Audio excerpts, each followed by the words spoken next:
Hi, I'm Rachel, and this is the story of how my mother-in-law made me sit at the children's table for 3 straight years, treating me like I was invisible in my own family. But the third time she did it, my husband finally found his voice and revealed something that left everyone speechless. What happened next changed our family dynamics forever, and honestly, I'm still processing it all. Before we jump back in, tell us where you're tuning in from, and if this story touches you, make sure you're subscribed, because tomorrow I've saved something extra special for you. Let me start from the beginning, because context matters here. My name is Rachel Martinez. I'm 31 years old, and I work as a pediatric physical therapist at Denver Children's Hospital. I've been married to my husband David for almost 5 years now, and we've been together for 7. I'm the kind of person who remembers birthdays, sends thank you cards, and always brings something homemade to gatherings. I was raised to believe that family comes first, that respect is earned through kindness, and that patience is a virtue worth cultivating. But sometimes patience becomes a prison, and kindness gets mistaken for weakness. David comes from what you'd call an established Colorado family. His mother, Margaret Chen-Rodriguez, is a retired high school principal who runs the family like she's still managing teenagers in detention. She's the kind of woman who has opinions about everything from the proper way to fold fitted sheets to which grocery stores are acceptable for serious cooking. David's father passed away when David was in college, so Margaret has been the undisputed head of the household for over a decade. Then there's David's younger sister, Caroline, who's 28 and works as a freelance graphic designer when she feels like it. Caroline is what my grandmother would have called spirited and what I would call enabled. She can show up 3 hours late to family dinner with her hair still wet from the shower, wearing wrinkled clothes and no makeup, and Margaret will greet her like she's a returning war hero.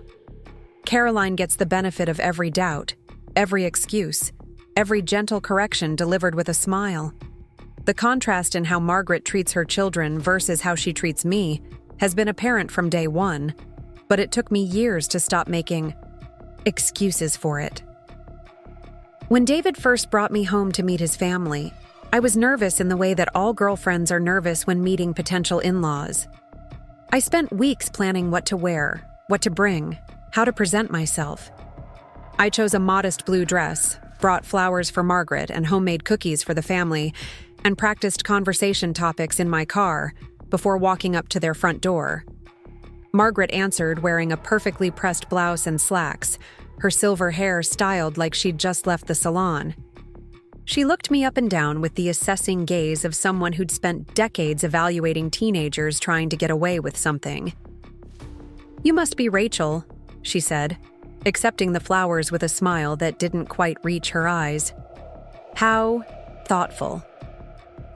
The evening wasn't terrible, but it wasn't warm either. Margaret asked polite questions about my work, my family, my education. She nodded at my answers and made appropriate sounds of interest, but I could feel her cataloging everything, filing it away for future evaluation. When Caroline arrived 40 minutes late with no explanation or apology, Margaret's entire demeanor shifted to something soft and indulgent. "There's my baby," she said, pulling Caroline into a hug that lasted twice as long as the brief embrace she'd given me. "We saved you a plate."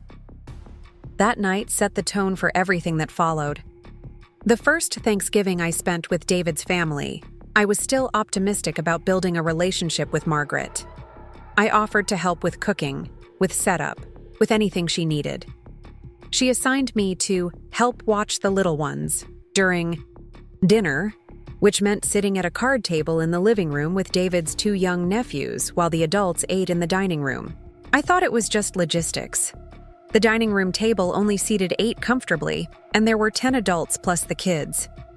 Someone had to sit with the children, and as the newest addition to the family, it made sense that it would be me. I didn't love it, but I understood it. The second year, Margaret had bought a larger dining table. There was plenty of room for everyone. But when I walked into the dining room, there was no place setting for me. "Oh, Rachel, you're in the living room again?"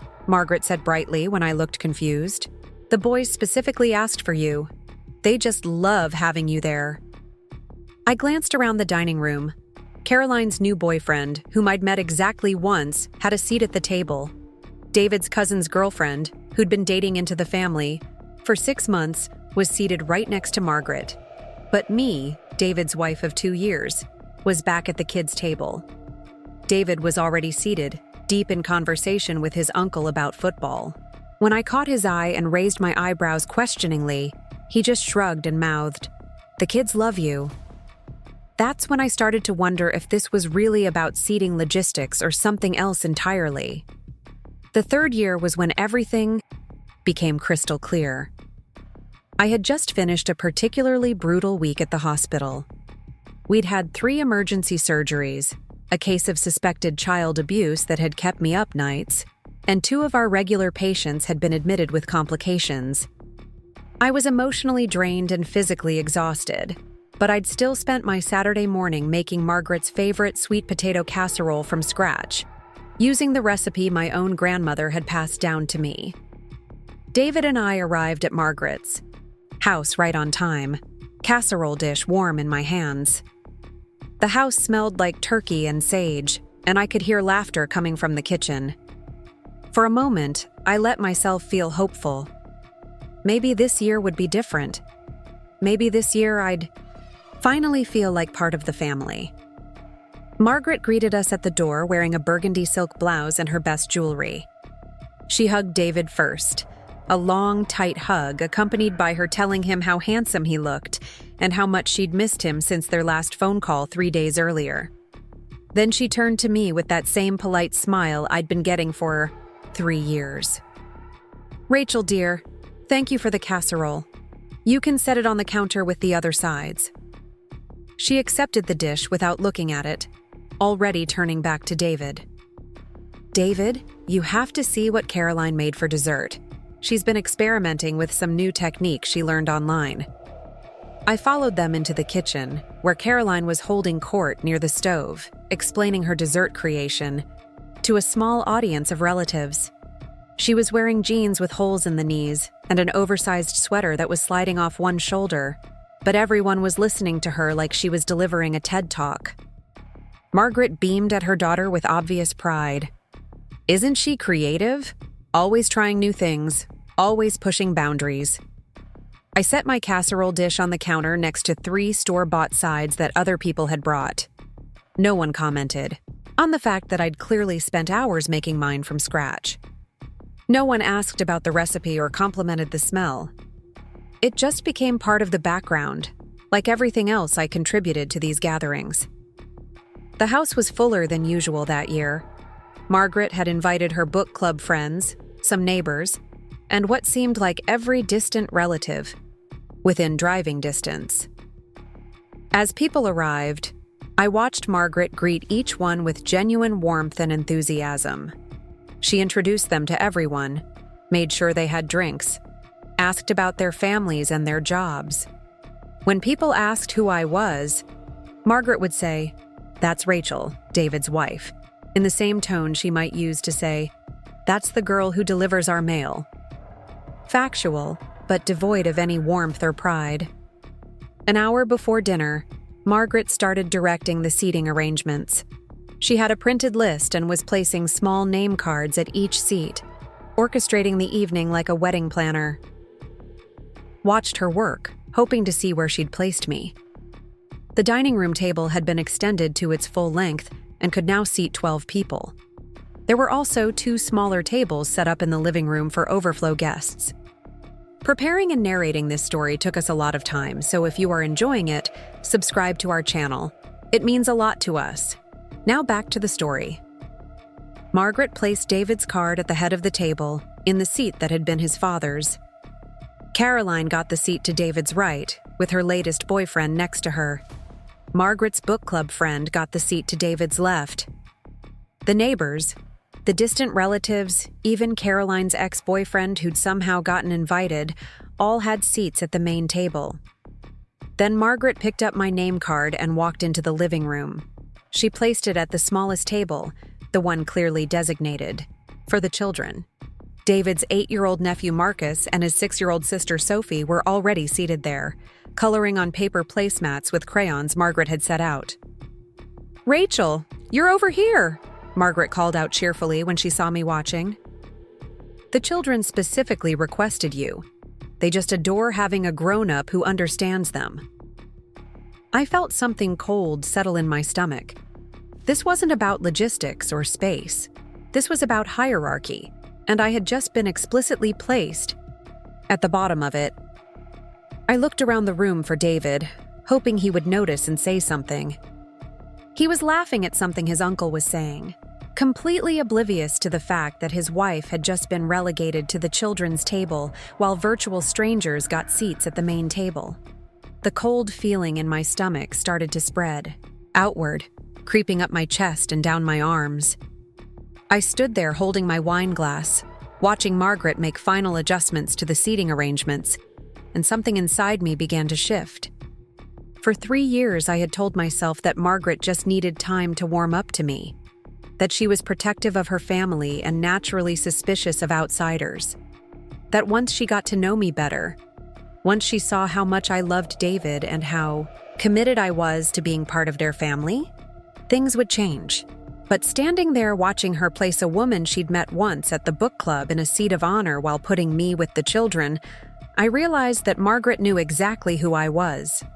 She'd had 3 years to get to know me, 3 years to see how I treated her son, 3 years to witness my efforts to fit into their family traditions.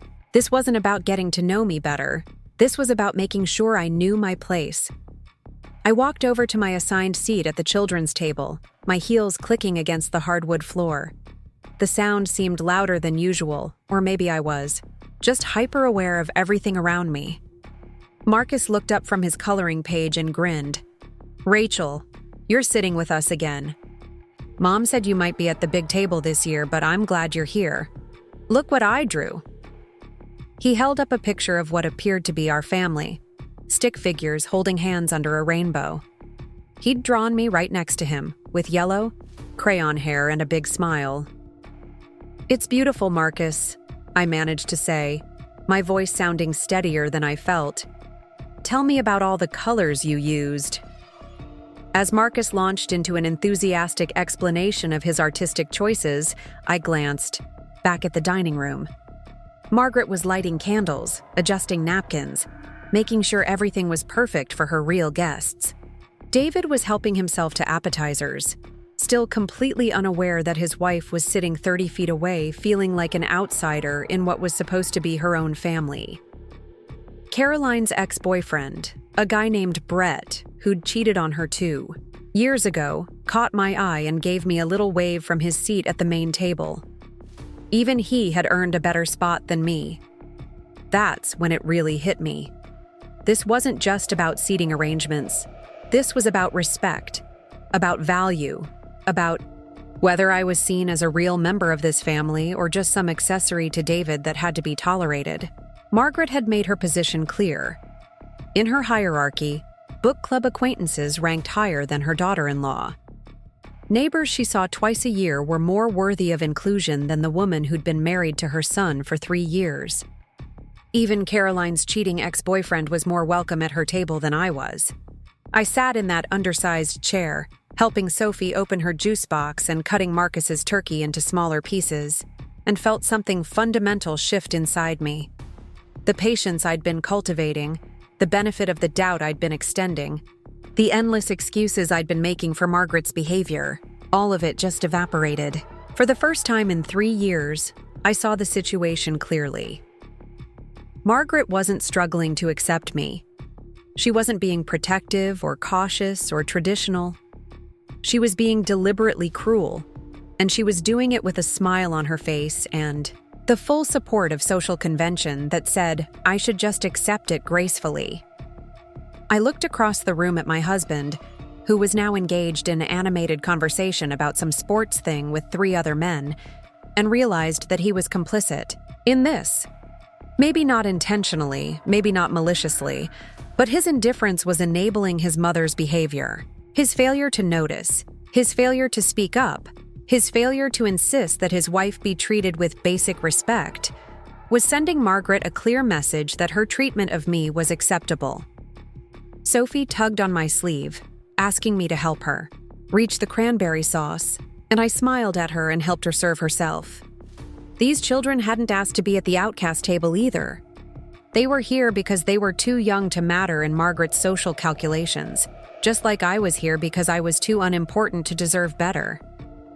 The irony wasn't lost on me that the person Margaret considered least worthy of respect was the same person she expected to take care of the family's most precious members.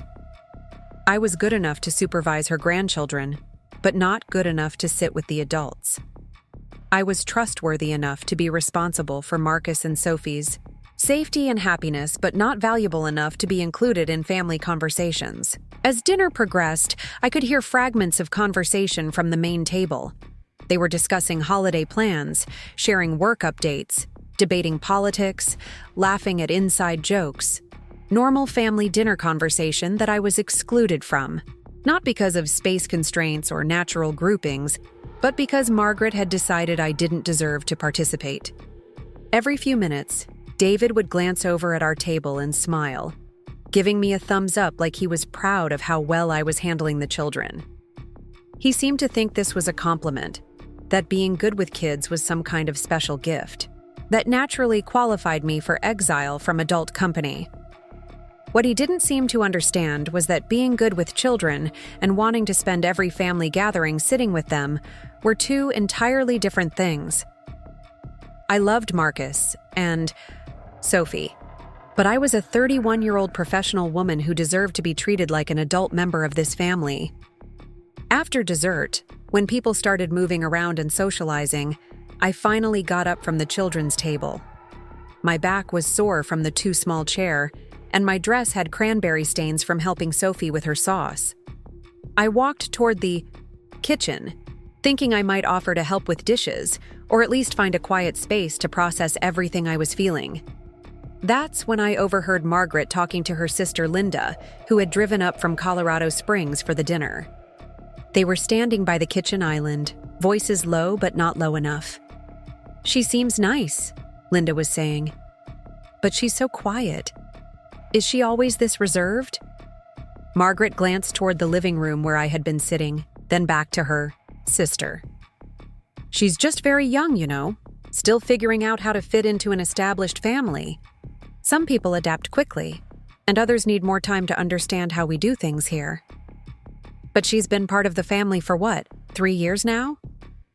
3 years isn't very long in the grand scheme of things, Margaret replied, her voice taking on the authoritative tone she'd probably used with difficult students.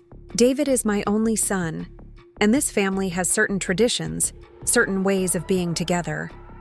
She'll either learn to appreciate that and find her place, or she won't. Time will tell." I stood frozen in the doorway, listening to my mother-in-law discuss my place in the family like I was a probationary employee being evaluated for permanent hire.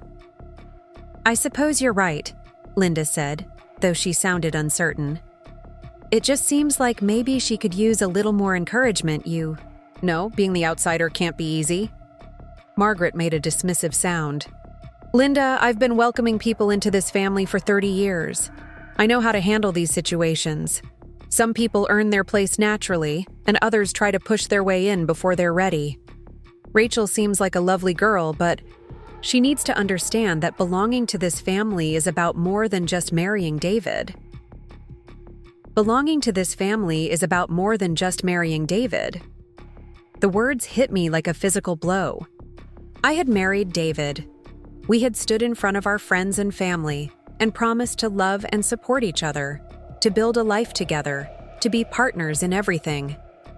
According to the law, according to our vows, according to every conventional understanding of marriage, I was already part of this family. But according to Margaret, marriage was just the entry exam. The real test was whether I could prove myself worthy of her approval, whether I could demonstrate that I deserved to be included in family traditions that apparently belonged to her rather than to all of us. Standing there eavesdropping on that conversation, I realized that Margaret had been treating me like a pledge, trying to get into her exclusive sorority. Every holiday, every family dinner, every interaction was an opportunity for me to prove myself worthy of acceptance. And clearly, after 3 years of effort, I was still failing her test. The most devastating part was the casual way she dismissed my efforts. She acknowledged that I seemed lovely, but made it clear that loveliness wasn't enough. I needed to earn my place, and apparently, nothing I had done so far qualified as earning. I thought about all the times I had rearranged my work schedule to attend family events, all the thoughtful gifts I had chosen, the homemade dishes I had contributed, the genuine interest I had shown in family stories and traditions. I thought about the way I had listened to Margaret's complaints about her neighbors, her book club drama, her concerns about Caroline's career choices. I had been present, engaged, supportive, and respectful. But none of that mattered because I hadn't passed whatever invisible test Margaret had constructed for me. I backed away from the kitchen before they could see me, my mind reeling. I needed air, space, time to process what I had just learned. I grabbed my coat from the closet and stepped out onto Margaret's back patio, the November air sharp against my face. The patio overlooked a small garden that Margaret tended obsessively. Even in late fall, everything was perfectly maintained. Not a dead leaf or wilted flower in sight. It was beautiful in its precision, but also somehow cold. Like everything else about Margaret's approach to family, it looked perfect from the outside but felt unwelcoming up close. I pulled my coat tighter and tried to make sense of everything. For 3 years, I had been operating under the assumption that Margaret's coolness toward me was temporary, that eventually she would see who I really was and accept me as part of the family. I had believed that patience and persistence would eventually pay off, that kindness would be rewarded with kindness. But Margaret's conversation with Linda made it clear that this wasn't about time or patience. This was about power and control. Margaret had positioned herself as the gatekeeper of family belonging, and she was using that power to keep me in a state of permanent probation. The cruel genius of it was that she had made it look like generosity. By seating me with the children, she was giving me a special role in family gatherings. By excluding me from adult conversations, she was protecting me from topics that might be too complex for someone so young and inexperienced. By treating me like a guest rather than family, she was being considerate of the fact that I might not understand their traditions yet. She had found a way to systematically exclude me while making it look like inclusion, to diminish me while appearing to be kind, to make me feel like an outsider while maintaining plausible deniability about her intentions. And the most infuriating part was that she had managed to do all of this with David's unconscious cooperation. He genuinely seemed to believe that his mother was being thoughtful by giving me special responsibilities with the children. He interpreted her exclusion of me as consideration rather than cruelty. I stood on that patio, breathing in the cold air and watching the last leaves fall from Margaret's perfectly pruned trees, and felt something inside me finally crystallize. I was done trying to earn approval that was never going to come. I was done making excuses for behavior that was inexcusable. I was done accepting crumbs and pretending they were a feast. Most importantly, I was done protecting other people's comfort at the expense of my own dignity. The patio door slid open behind me, and David stepped out looking concerned. "Hey, there you are. I was looking for you. Marcus said you went outside." He came up beside me and put his arm around my shoulders. "You okay? You seem quiet tonight." I looked at my husband, this man I loved who somehow couldn't see what was happening right in front of him, and felt a mixture of sadness and frustration that was almost overwhelming. "David," I said carefully, "do you think it's normal that I've been seated at the children's table for 3 straight years?" He looked genuinely confused by the question. "What do you mean normal? You're great with kids. Marcus and Sophie love you." "I love them too, but I'm not asking whether I'm good with children. I'm asking whether you think it's appropriate that your wife gets treated like a child at family gatherings." David was quiet for a moment, and I could see him actually thinking about it for the first time. I guess I never really thought about it that way. Mom just always handles the seating arrangements, and she knows what works best for everyone. What works best for everyone? I repeated.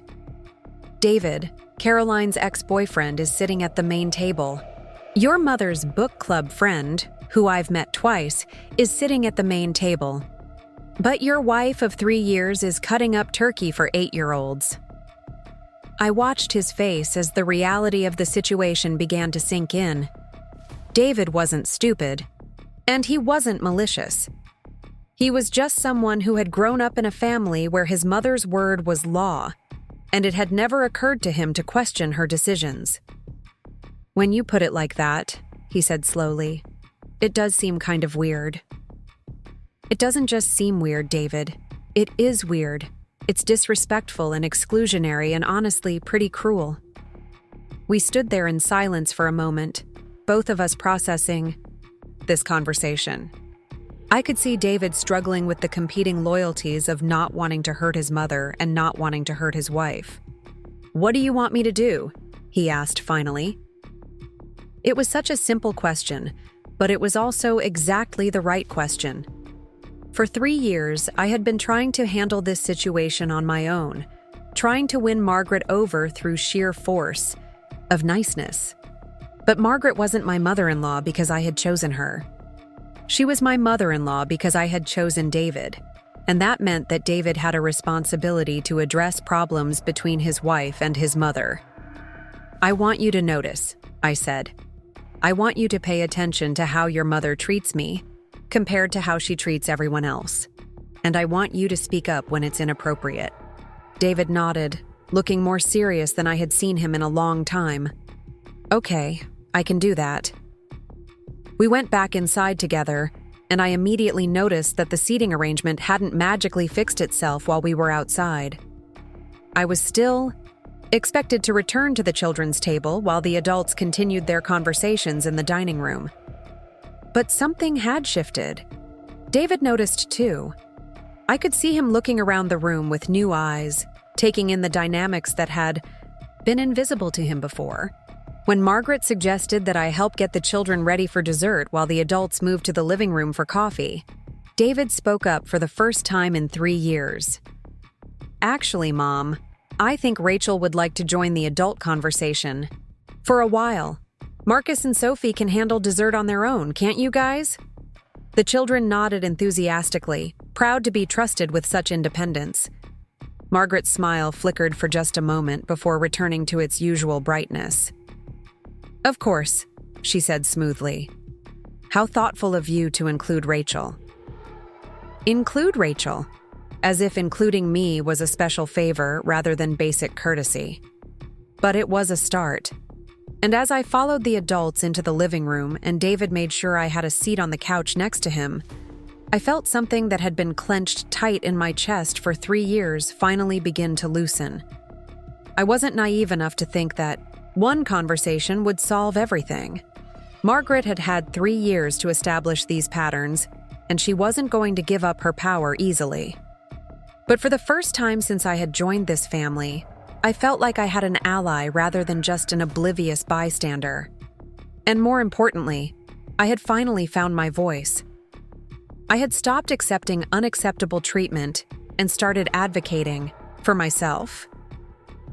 I had realized that earning respect wasn't about being perfect or patient or endlessly accommodating. It was about recognizing my own worth and insisting that others recognize it too. The conversation in the living room was nothing earth-shaking, just typical family chatter about work and weather and holiday plans. But being included in it felt revolutionary after 3 years of exile. When Margaret's book club friend asked what I did for work, I was able to answer her myself instead of having someone else speak for me. When the discussion turned to holiday traditions, I was present to hear about them instead of learning secondhand from David later. Small things, but they mattered. They mattered because they represented something larger. The recognition that I belonged in this family, not as a provisional member under evaluation, but as David's wife, with all the respect and inclusion that should come with that relationship. As the evening wound down and people started leaving, I helped with cleanup alongside Caroline and Margaret's sister Linda. Margaret accepted my help without comment, but also without the pointed direction she usually gave me, as if she too was recalibrating our dynamic. When David and I finally got in the car to drive home, I felt emotionally exhausted, but also strangely energized. Something had shifted tonight, something fundamental. I had stopped being a passive participant in my own exclusion and had started being an active advocate for my own dignity. "Thank you," I said to David as we pulled out of his mother's driveway. "For what?" "For finally seeing it, for speaking up, for having my back." David reached over and squeezed my hand. "I'm sorry. It took me so long to notice. I guess I was so used to how Mom does things that I stopped questioning whether they made sense." "She's not going to like the change," I warned him. "Probably not," he agreed. "But she'll adjust. And if she doesn't, that's her choice to make." It was a simple statement, but it represented a fundamental shift in David's understanding of family loyalty. For the first time, he was acknowledging that loyalty to his mother didn't have to come at the expense of respect for his wife. The drive home was quiet, both of us lost in our own thoughts. I stared out the window at the familiar streets, the houses decorated with early Christmas lights, the normal suburban landscape that suddenly looked different somehow. Everything looked the same, but I felt changed in some essential way. When we got home, I changed out of my cranberry-stained dress and into comfortable pajamas, then sat on our couch with a cup of tea and my laptop. For the first time in years, I felt like I had a story worth telling, an experience worth sharing with others who might be going through something similar. I opened a blank document and started typing, trying to capture not just what had happened tonight, but what it had taught me about family dynamics, about standing up for yourself, about the difference between keeping peace and preserving dignity. The words came easily, flowing out of me like they had been waiting years to be written. I wrote about the children's table and what it represented. I wrote about the conversation I had overheard and how it had clarified everything. I wrote about the moment David finally understood and how that had changed the entire trajectory of our evening. But mostly, I wrote about the realization that respect isn't something you earn through perfect behavior or endless patience. It's something you claim by recognizing your own worth and refusing to accept treatment that diminishes it. As I typed, I could hear David in the kitchen, putting away the leftovers Margaret had sent home with us. Normal domestic sounds from my normal life that felt somehow more solid now, more real. Like I had been floating just slightly above my own experience for 3 years, and tonight, I had finally landed. When David came into the living room, he found me still writing, the laptop balanced on a pillow across my legs. "What are you working on?" he asked, settling down beside me on the couch. "Just trying to process everything that happened tonight," I said. "Writing helps me think." He nodded, understanding. David had learned over the years that I was someone who needed to work through experiences by putting them into words, by finding the story that made sense of the emotions. "Can I read it when you're done?" "Sure," I said, surprising myself. Usually, I kept my writing private until I was ready to share it, but tonight felt different.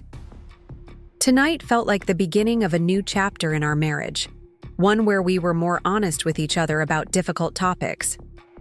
I saved the document and closed the laptop, then curled up against David's side. We sat there in comfortable silence, both of us probably replaying the evening in our minds, thinking about what it meant and where we went from here. "Do you think your mom will try to go back to the old seating arrangement next time?" I asked. "Maybe," David said. "But if she does, I'll say something again, and I'll keep saying something until she gets the message." It was exactly what I needed to hear. Not a promise that everything would be perfect from now on, but a commitment to keep paying attention, to keep advocating for our relationship, to keep choosing us over the path of least resistance. Outside, I could hear the wind picking up, rattling the windows and reminding me that winter was coming. But inside our house, on our couch, in our life that we had built together, everything felt warm and solid and right. I fell asleep there next to David, the laptop still on the coffee table, the story of tonight still unfinished but full of possibility. For the first time in 3 years, I was excited to see what would happen at the next family gathering. Not because I expected it to be easy, but because I finally felt like I had the tools to handle whatever came next. The children's table had taught me something important about dignity and belonging. Now it was time to see what I could do with that knowledge.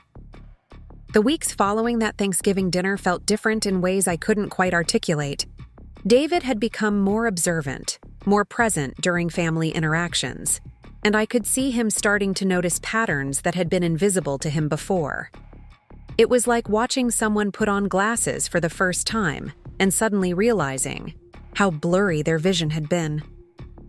Margaret, for her part, seemed to sense the shift. She was still polite, still maintained her facade of gracious hostility, but there was a new tension underneath it all. During our phone conversations, which had always been brief and formal, she seemed to be testing boundaries, probing to see if something fundamental had changed in our dynamic. The first real test came in early December when Margaret called to discuss Christmas plans. David was at work, so I answered the phone with my usual cautious optimism, hoping that maybe the conversation we'd had on Thanksgiving had created some kind of opening for a better relationship. "Rachel, dear?" Margaret's voice was crisp and businesslike, the way she probably sounded when dealing with difficult parents during her teaching days. "I wanted to discuss Christmas Eve dinner arrangements with you." Already, I could feel my stomach tightening. Christmas Eve had always been an elaborate affair at Margaret's house, with extended family driving in from all over Colorado and beyond. It was her favorite holiday to host, the one where she pulled out all the stops with decorations, multiple courses, and meticulously planned seating arrangements. "Of course," I said carefully. "What did you need to discuss?" "Well, we're expecting quite a crowd this year. Linda is bringing her new husband. Caroline invited that friend of hers from art school. And David's cousin Jennifer is flying in from Seattle with her children. I'm going to need all hands on deck to make sure everything runs smoothly." I waited for her to get to the point, already dreading what was coming. "I was hoping you could take charge of the children's activities this year. Set up a separate dining area for them in the den. Maybe organize some games to keep them occupied during the adult conversations. You're so naturally good with little ones, and it would be such a help to have someone responsible managing that whole situation." There it was. Margaret was trying to institutionalize my exile, to make my exclusion from adult family gatherings an official role rather than just an unspoken assumption. She was essentially asking me to volunteer for the position of family babysitter, complete with my own separate dining room away from the real family. The old Rachel, the Rachel from even a month ago, might have said yes. She might have convinced herself that this was actually a compliment, that Margaret was recognizing her skills and giving her an important responsibility. She might have been grateful for any role that felt purposeful, even if it meant accepting permanent second-class status in her husband's family. But something had shifted during that conversation with David on Margaret's patio. I had finally seen the situation clearly, and I couldn't unsee it now. "I appreciate you thinking of me, Margaret," I said, my voice steady despite the rapid beating of my heart.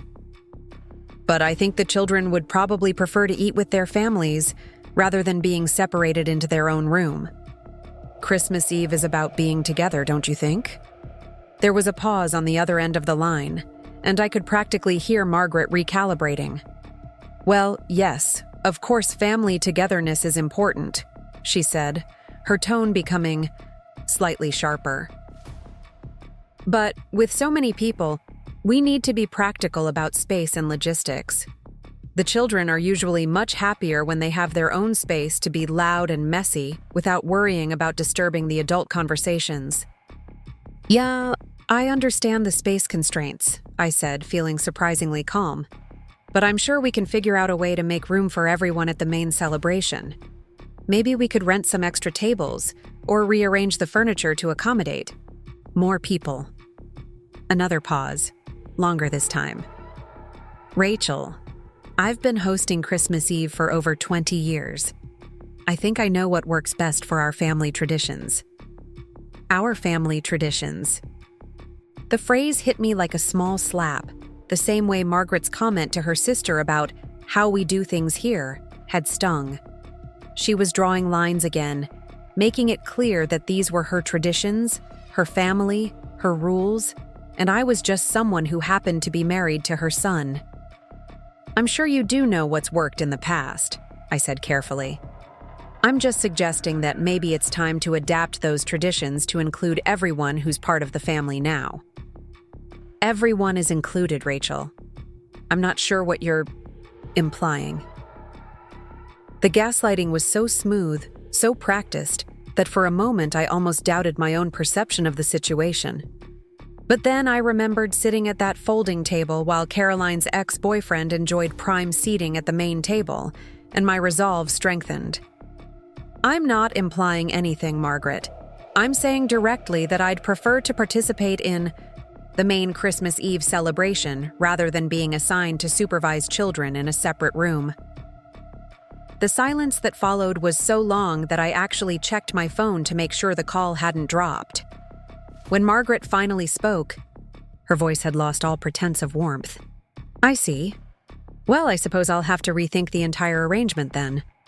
"I'm happy to help with the rethinking," I offered, trying to extend an olive branch.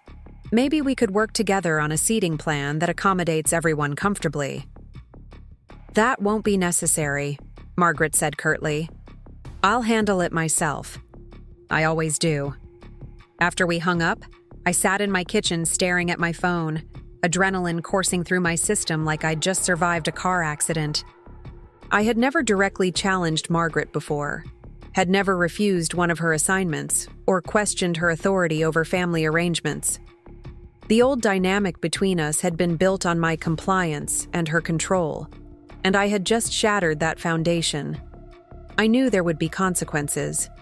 Margaret wasn't the type of person who accepted challenges to her authority gracefully, and she had years of experience dealing with rebellious students and difficult parents. She would find a way to reassert control, to remind me of my place in her hierarchy. But for the first time in my relationship with David's family, I felt like I was standing on solid ground. I wasn't asking for special treatment or trying to cause drama. I was simply insisting on being treated like an adult member of the family, which was exactly what I was. When David got home that evening, I told him about the conversation with his mother. He listened without interrupting, his expression growing more serious as I described Margaret's plan to essentially exile me to the children's room for Christmas Eve. "She really suggested that you spend Christmas Eve babysitting in a separate room?" he asked when I finished. Her exact words were that she wanted me to take charge of the children's activities and set up a separate dining area for them in the den. She made it sound like she was giving me a special honor. David ran his hands through his hair, a gesture I recognized as his way of processing frustration. "That's not an honor, Rachel. That's isolation." Hearing him say it so plainly, without any attempt to soften or rationalize Margaret's behavior, was incredibly validating. For years, I had been questioning my own reactions, wondering if I was being too sensitive or misinterpreting Margaret's intentions. But David's immediate recognition of the situation's absurdity confirmed that my instincts had been right all along. "What do you think she'll do now that I said no?" I asked. "Honestly, she'll probably try to make you pay for challenging her. Mom doesn't like being told no, especially by someone she thinks should be grateful for whatever scraps of inclusion she offers." It was a harsh assessment of his own mother, but it was also completely accurate.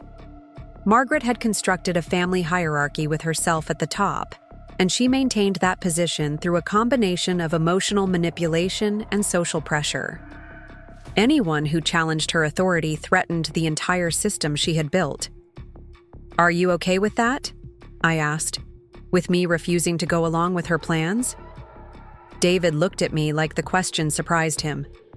"Rachel, you're my wife. Of course I'm okay with you standing up for yourself. I should have been doing it myself all along." Over the next few days, the ripple effects of my conversation with Margaret began to surface.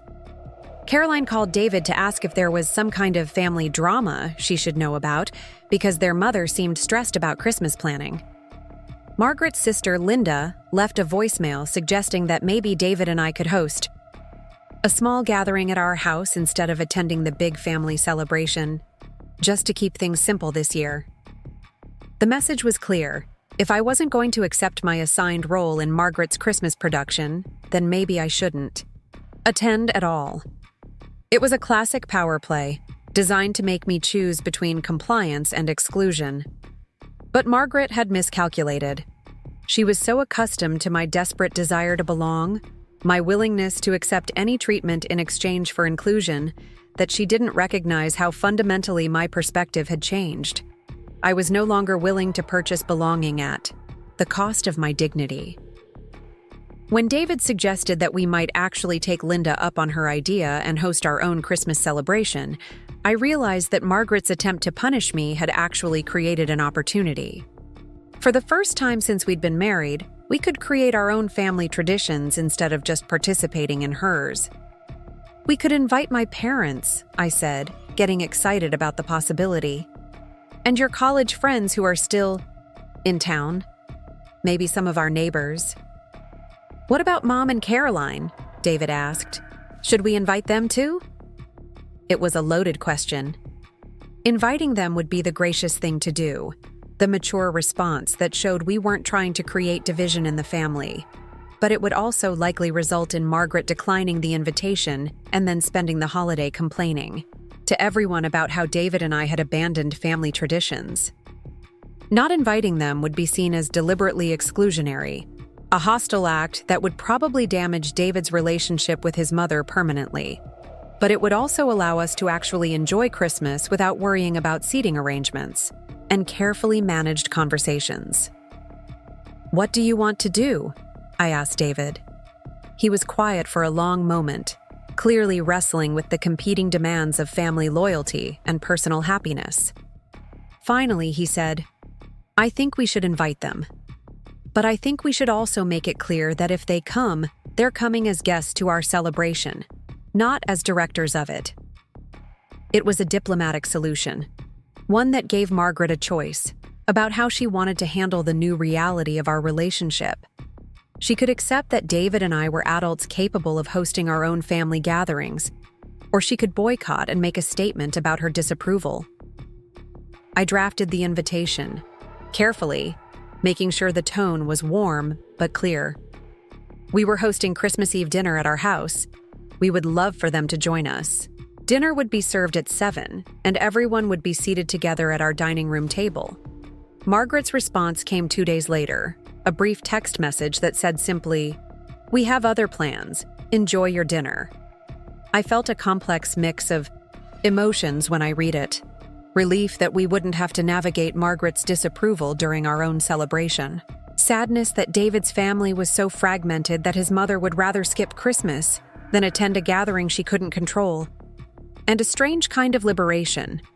The feeling of finally being free from the constant anxiety of trying to earn approval that was never going to come. "She's trying to make us feel guilty," David said when I showed him the text. "She wants us to panic and apologize and beg her to come back on her terms." "Are you going to call her?" "No," he said, surprising me with the firmness in his voice. "I'm not going to reward her for throwing a tantrum. We invited her graciously, and she chose not to come. That's her decision to live with." Christmas Eve at our house ended up being one of the best holidays I'd had in years. My parents drove up from New Mexico, bringing my favorite tamales and my mother's legendary flan. David's college friends came with their wives and children, filling our living room with laughter and chaos. Our neighbors brought wine and stories about their own holiday traditions. We set up our dining room table with leaves we'd borrowed from friends, and everyone sat together sharing food and conversation without any artificial hierarchies or assigned roles. The children ate the same meal as the adults, participated in the same conversations, and nobody was exiled to a separate room for being too young or too unimportant. After dinner, we played board games and watched old movies, and I realized that this was what family gatherings were supposed to feel like: warm and inclusive and natural, without the underlying tension of wondering who was in favor and who was being subtly punished. David seemed to realize it too. Throughout the evening, I caught him looking around our living room with an expression of wonder, like he was seeing something he'd never noticed before. "This is really nice," he said later as we were cleaning up the kitchen together. "I can't remember the last time I enjoyed a family holiday this much." "Because you didn't have to spend the whole evening managing your mother's moods or worrying about whether someone was going to say the wrong thing," I pointed out. "Is that what it was like for you at Mom's house? Constantly worrying about saying the wrong thing?" I considered the question carefully. Not exactly. It was more like constantly trying to figure out what the right thing would be, and then realizing that there wasn't one. No matter what I did or said, I was always going to be slightly wrong somehow. David nodded slowly. "I think I'm starting to understand why you were so unhappy there." It was the closest he'd ever come to acknowledging that his mother's treatment of me had been genuinely problematic, rather than just a matter of personality differences or adjustment periods. And it gave me hope that maybe, finally, we were building a foundation for a marriage where I didn't have to choose between my husband and my self-respect. The aftermath of our Christmas Eve celebration was predictably dramatic. Caroline called David on Christmas morning, crying about how their mother had spent the holiday alone because we had abandoned her.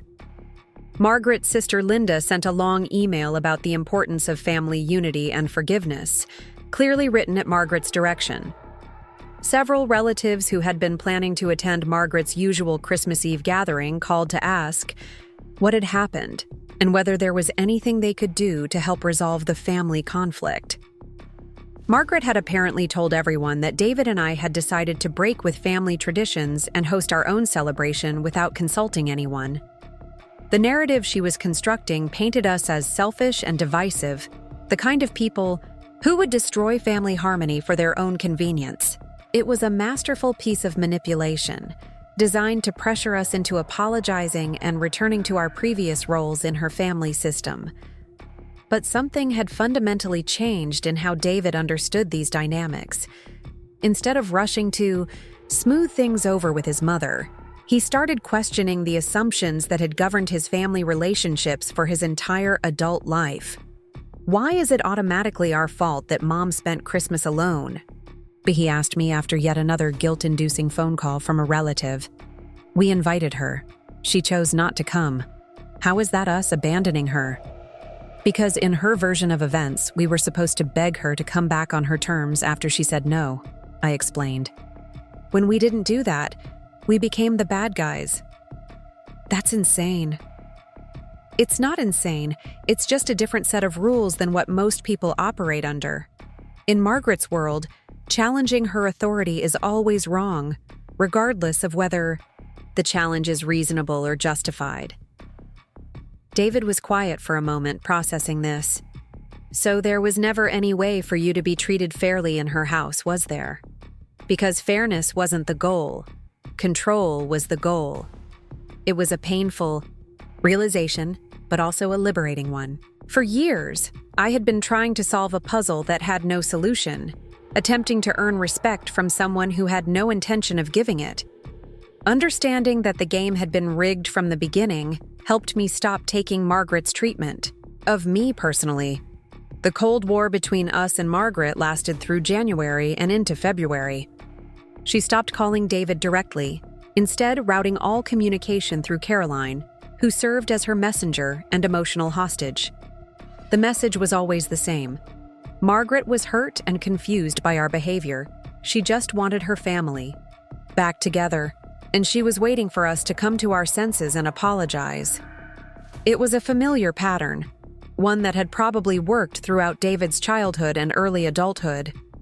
Margaret would withdraw her approval and affection, creating a crisis that could only be resolved by complete capitulation to her demands. The system had been so effective for so long that she couldn't imagine it failing now. But David was 43 years old, financially independent, and married to someone who had finally learned to recognize emotional manipulation when she saw it. The tools that had worked to control him when he was younger were no longer effective.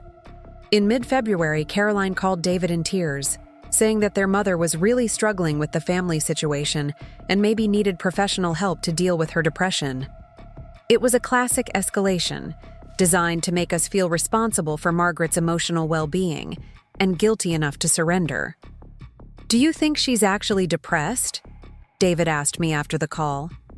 "I think she's probably genuinely upset that her usual tactics aren't working," I said. "But that's not the same thing as clinical depression, and it's not our responsibility to manage her emotional reactions to reasonable boundaries. Caroline thinks we should go over there and talk to her, try to work things out." "What do you think?" David sighed. "I think Mom is waiting for us to apologize for challenging her authority, and I don't think we have anything to apologize for. But I also don't want this standoff to go on forever." We talked about it for hours, weighing the costs and benefits of different approaches. We could maintain our current boundaries and wait for Margaret to either accept the new reality or escalate further. We could attempt some kind of negotiated settlement that gave Margaret face-saving concessions in exchange for treating me with basic respect. Or we could capitulate entirely, apologize for our selfishness, and return to the previous dynamic where Margaret controlled all family interactions. The third option was clearly unacceptable to both of us. The first option felt sustainable, but potentially exhausting. The second option offered the possibility of resolution, but also the risk of being drawn back into Margaret's web of control and manipulation. Ultimately, we decided to try a modified version of the second approach. David would call his mother and suggest that we all sit down together to discuss how to move forward. He would not apologize for hosting Christmas Eve or for challenging Margaret's seating arrangements, but he would express his desire to maintain a relationship with her. The conversation did not go well. Margaret's opening position was that David and I owed her an apology for destroying family traditions and causing unnecessary drama. She wanted us to acknowledge that we had been selfish and inconsiderate, and she wanted assurance that we would return to participating in family gatherings on her terms. David's position was that we were willing to participate in family gatherings where everyone was treated with equal respect, but we were not willing to accept arrangements where I was systematically excluded or marginalized. Margaret's response was to accuse me of poisoning David against his own family and turning him into someone she didn't recognize. She said that the David she had raised would never have chosen his wife's oversensitivity over his mother's feelings. That's when David said something that surprised both Margaret and me. "Mom, this isn't about Rachel poisoning me against you. This is about me finally growing up and recognizing that some of the things I accepted as normal in our family actually weren't okay." "What's that supposed to mean?" The challenge in Margaret's voice was unmistakable. She was daring David to criticize her directly, probably expecting him to back down as he always had before. Instead, David took a deep breath and continued. "It means that seating my wife at the children's table while giving better spots to people who aren't even family members isn't acceptable. It means that expecting her to babysit during family gatherings instead of participating in them isn't reasonable. And it means that your response to being asked to treat her with basic respect shouldn't be to throw a tantrum and refuse to see us for 2 months." The silence that followed was so complete that I could hear my own heartbeat. David had just articulated everything I had been feeling for years, but in terms that were impossible to dismiss or rationalize away. Margaret's voice, when it finally came, was cold and controlled. "I see. So this is how it's going to be. After everything I've done for you, after all the years I've welcomed Rachel into our family, this is the thanks I get. Mom, you haven't welcomed Rachel into our family. You've tolerated her presence while making it clear that she doesn't really belong. That's not true. Yes, it is. And the fact that you can't even see it is part of the problem. I listened to this conversation with a mixture of pride and terror. Pride that David was finally standing up for our marriage and our relationship. Terror that we were burning bridges that might never be rebuilt. When Margaret finally responded, her voice was shaking with what sounded like genuine emotion. Fine. If that's how you both feel, then maybe it's better if we just don't see each other for a while. Clearly, I'm such a terrible person that my own son can't stand to be around me. Mom, that's not what I said. It's what you meant. And you know what, David? Maybe Rachel has won. Maybe she's succeeded in turning you against your own mother. I hope you're both happy. The line went dead. David stared at his phone for a long moment, then set it down on the kitchen counter and leaned against the wall. Well, he said finally, that went about as well as I expected. I didn't know what to say. Part of me felt vindicated that David had finally seen and articulated the truth about his mother's treatment of me. But another part of me felt guilty for being the catalyst that had damaged his relationship with his family, possibly permanently. I'm sorry, I said. I know that was hard. Don't apologize, David said firmly. You didn't make me say those things. You didn't force me to see what was happening. I just finally started paying attention. Over the next few weeks, the full consequences of that phone call became clear. Caroline stopped speaking to David entirely, apparently viewing his criticism of their mother as an unforgivable betrayal. Margaret's sister Linda sent a series of increasingly hostile emails accusing me of manipulating David and destroying their family. Even some of David's extended relatives began treating us differently at social events, clearly having received Margaret's version of our conflict. But something unexpected also happened. David's cousin Jennifer, the one who had flown in from Seattle for Christmas, called to tell us that she had been uncomfortable with family dynamics for years, but had never felt like she could say anything. The way your mom treated Rachel was never okay, she told David during a long phone conversation. But Margaret made it so clear that challenging her was unacceptable that everyone just went along with it. I'm glad you finally said something. It turned out that Jennifer wasn't the only family member who had noticed the pattern of exclusion and control that Margaret had established. Several relatives privately expressed support for our position, though none of them were willing to challenge Margaret directly. This support helped David understand that the problem hadn't been his perception or my oversensitivity. The problem had been real, visible to others, and tolerated only because Margaret had made the cost of challenging her higher than the cost of enabling her. By early March, it became clear that Margaret was settling in for a long siege. She had apparently decided that if she could maintain the family boycott long enough, David would eventually capitulate and bring me back into line. She continued to communicate through Caroline, sending messages that mixed guilt, manipulation, and conditional offers of reconciliation. The consistent theme was that she was willing to forgive us for our behavior if we were willing to acknowledge our mistakes and return to family gatherings on her terms. She seemed genuinely unable to understand why we wouldn't accept this generous offer to resume our previous positions in her hierarchy, but we had crossed a line that couldn't be uncrossed. David had seen too much, understood too much, to go back to his previous willful blindness, and I had finally learned that some forms of peace aren't worth the price they demand. Instead of feeling isolated or punished by Margaret's rejection, we found ourselves building a chosen family of friends and relatives who actually enjoyed our company rather than tolerating it. Our social life became warmer and more authentic, no longer centered around managing Margaret's moods and expectations. David seemed lighter somehow, less burdened by the constant low-level anxiety that had characterized his relationship with his mother for years. He started making decisions based on what he and I wanted, rather than what would avoid conflict with Margaret.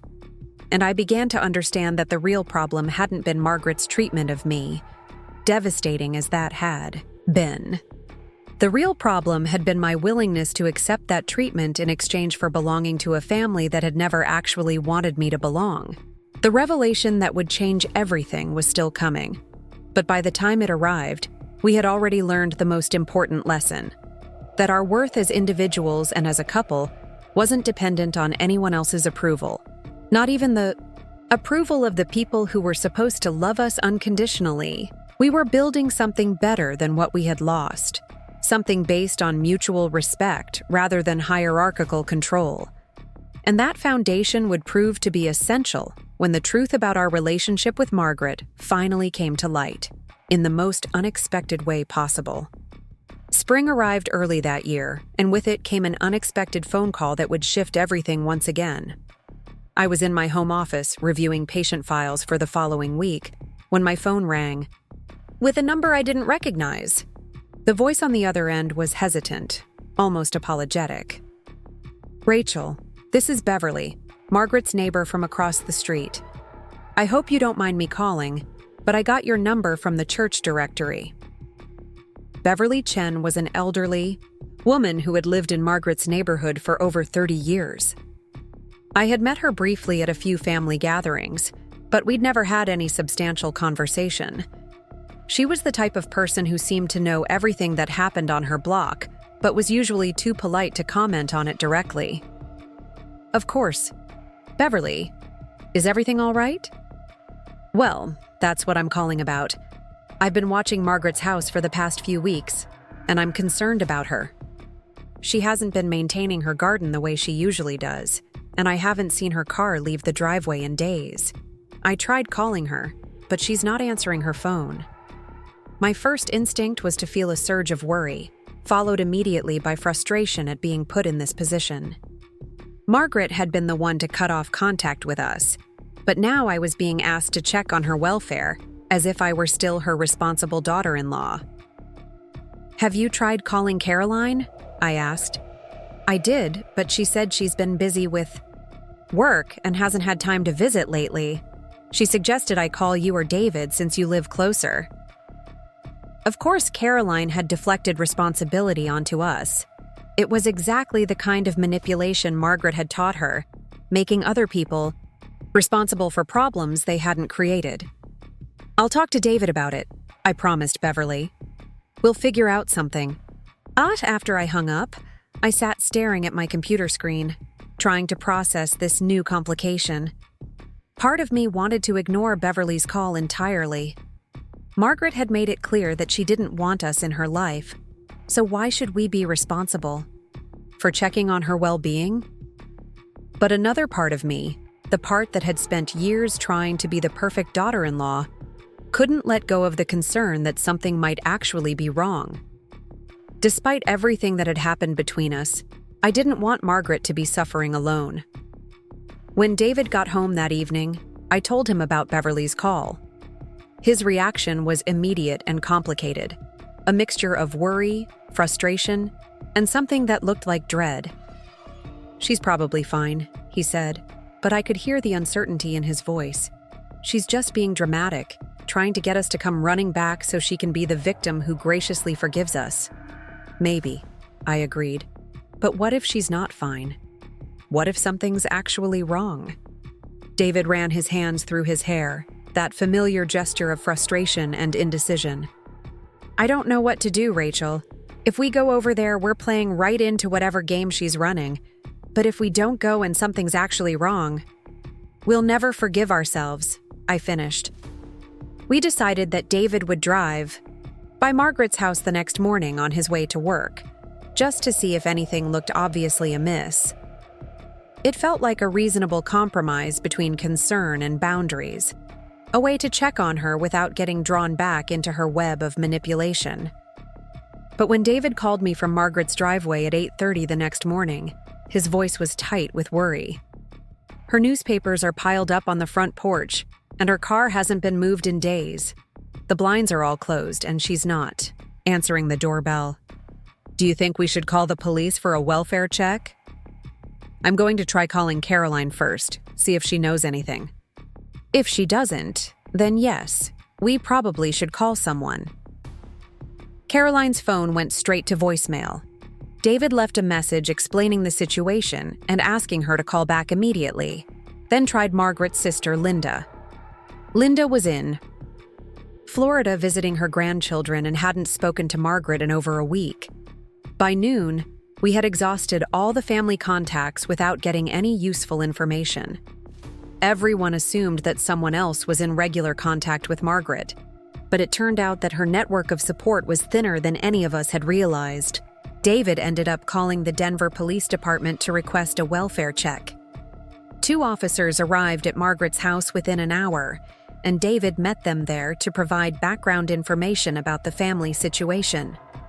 What they found was both better and worse than we had feared. Margaret was physically fine, but she was in what the officers described as a severe depressive episode. The house was uncharacteristically messy, with dishes piled in the sink and mail scattered across every surface. Margaret herself was still in her pajamas at 2 p.m, apparently having not showered or dressed in several days. The officers couldn't force her to accept help, but they strongly recommended that family members check on her regularly and consider arranging for professional support. They also noted that she seemed confused about some basic details, like what day it was and whether she had eaten lunch. David called me from Margaret's living room, his voice shaky with emotion. "Rachel, I think she's having some kind of breakdown.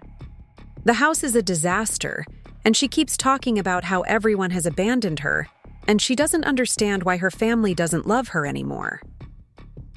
Despite everything that had happened between us, I felt a stab of genuine compassion for Margaret. Whatever else she was a 70-year-old woman who was clearly struggling, and the protective instincts that had made me a good nurse were stronger than my resentment. "What do you need me to do?" I asked. "I don't know. I can't leave her like this, but I also don't know how to help her without getting sucked back into all the old patterns." It was an impossible situation. Margaret needed support, but she had systematically alienated the people who were most capable of providing it. She had used emotional manipulation and control for so long that it was difficult to distinguish between genuine crisis and manufactured drama. "Why don't I come over?" I suggested. "Maybe between the 2 of us we can figure out what kind of help she actually needs." I drove to Margaret's house with mixed feelings, unsure whether I was about to be drawn back into a toxic dynamic or whether this was an opportunity to finally address our relationship honestly. When I walked through her front door, I was shocked by what I saw. Margaret's house had always been immaculate, a showcase of careful maintenance and attention to detail. But the living room I entered looked like it belonged to a different person entirely. Magazines and books were scattered across the coffee table and floor. Empty teacups sat on every surface, some with mold growing in the bottom. The plants that Margaret had always tended so carefully were brown and wilted from lack of water. Margaret herself was sitting in her favorite armchair, wearing a stained nightgown and looking smaller and more fragile than I had ever seen her. When she saw me, her face went through a series of expressions: confusion, recognition, and something that might have been relief. "Rachel," she said, her voice hoarse and uncertain. "I didn't expect to see you." "Beverly called us," I explained, gently. "She was worried about you." Margaret's eyes filled with tears, and for the first time since I had known her, she looked genuinely vulnerable rather than strategically emotional. "I don't understand what happened," she said, her voice breaking.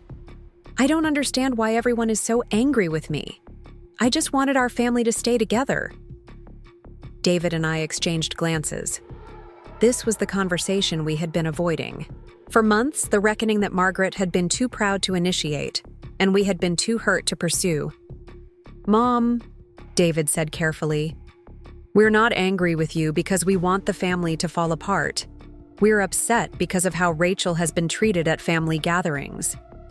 But I've always been welcoming to Rachel, Margaret protested, sounding genuinely confused. I've included her in everything. Seating her at the children's table isn't including her, Mom.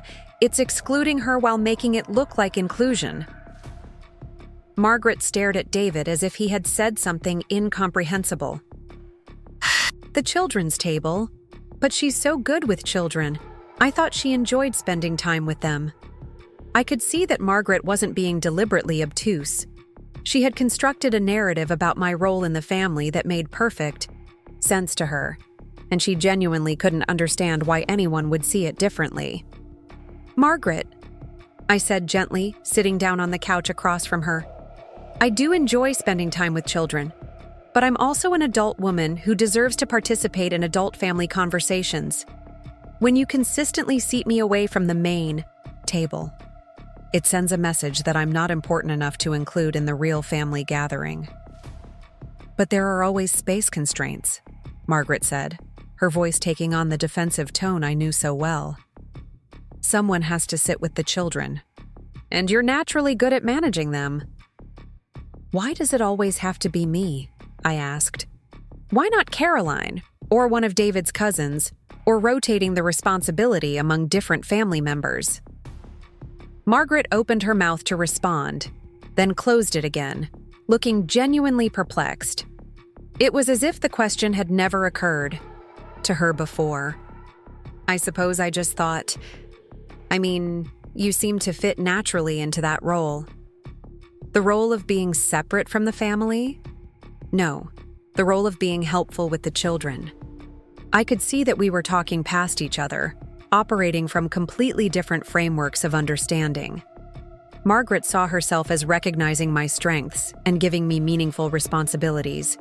I saw her as systematically excluding me from full participation in family life. Margaret, can I ask you something honestly? I said. Do you see me as David's wife, or as someone who happens to be married to David? The question seemed to surprise her. What do you mean? I mean, when you think about your family, do you think of me as a member of it? Or do you think of me as an outsider who David brought home? Margaret was quiet for a long moment, and I could see her actually considering the question seriously for perhaps the first time. I suppose, she said slowly, I've always thought of family as something you're born into, or something you earn, over many years. Marriage creates a legal relationship, but it doesn't automatically create the deep bonds that make someone truly family. There it was, finally articulated clearly. Margaret didn't see me as family because I hadn't been born a Rodriguez, and I hadn't yet proven myself worthy of adoption into their clan. In her mind, I was still in some kind of extended probationary period, being evaluated for eventual acceptance. How long does someone have to be married to David before they become family? I asked. I don't know, Margaret admitted. I suppose it depends on how well they fit into our family culture and traditions. And who decides whether someone fits? Margaret looked uncomfortable with this line of questioning.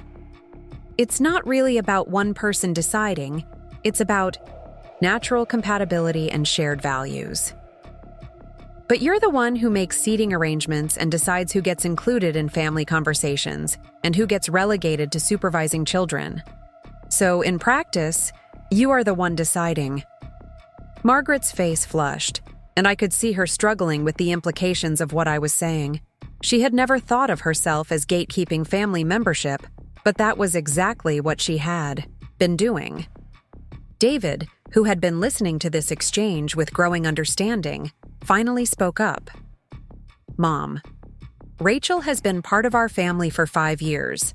She's been patient and kind and respectful, and she's tried harder than anyone should have to try to earn acceptance. At what point does the probationary period end? I didn't realize there was a probationary period, Margaret said, but her voice lacked conviction. Then why has she been treated differently than everyone else?